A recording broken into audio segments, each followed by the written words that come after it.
Hello, everyone, and thanks for watching the preview show delivered by FedEx. I'm your host, Jonathan Merryman, joined by Chris Rice of Colleague Racing. Chris, let's recap Talladega quickly.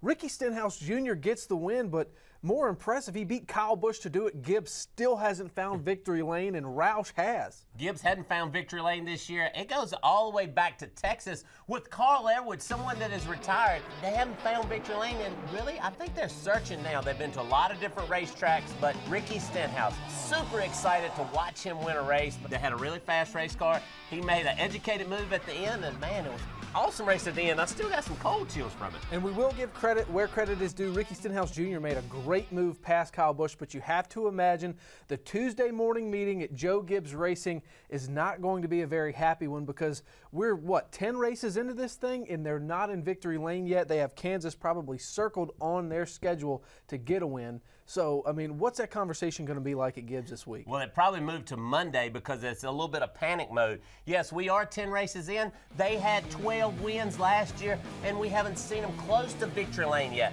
Yes, Kyle Busch finishes third, so I don't know what they're going to have to change. Yes, they have a new nose fascia area on that Camry, so they got to do some homework and figure out what they need in balance to be able to make their cars win and run fast throughout the whole race. Kyle Busch won Kansas last year with Kevin Harvick finishing second to him, and in the fall, Kevin Harvick won that race. So what can we expect when we get to Kansas? We were talking before the show as that racetrack gets worn out by weather. So is it going to be a different beast this time around? Absolutely. I'm sure Goodyear's going to bring a great tire back to Kansas, but the racetrack's getting more wore out. You're losing more grip. After they pave a racetrack 4 or 5 years into it, you really see the racetrack come into its own. I'm excited to see how the race pans out at Kansas. It's not going to be follow the leader. I think we're going to use the whole racetrack. Now, do you think we can see another first-time winner at Kansas? If we look back from the spring race last year, Ryan Blaney finished 5th, Austin Dillon finished 6th, and Chase Elliott finished 9th. So they were knocking on the door. They were right there last year. Can one of those guys pull off a win at Kansas?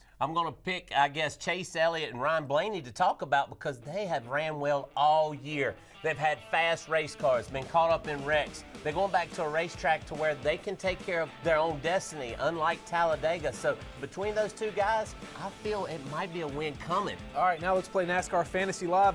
Who you picking this weekend? Well, you keep saying I'm going to pick Harvick. I'm going to pick Harvick. I'm not picking Harvick. Somebody I like that's going to blow you away. I like Clint Bowyer. I feel that team is coming into its own. I listen to them each weekend on the NASCAR.com app, and I'm telling you, they excite me. And I'm telling you, Clint Bowyer is up on the wheel. He has a lot of confidence. So I like Clint Bowyer and Stuart Hoscar. Hometown track for Clint Bowyer as well. And if you're going to leave the door open for me to take Harvick, I'll take him. I think Clint Bowyer's teammate, Kevin Harvick, he's happy again this weekend as he finds victory lane. Now for where you can catch the race this weekend.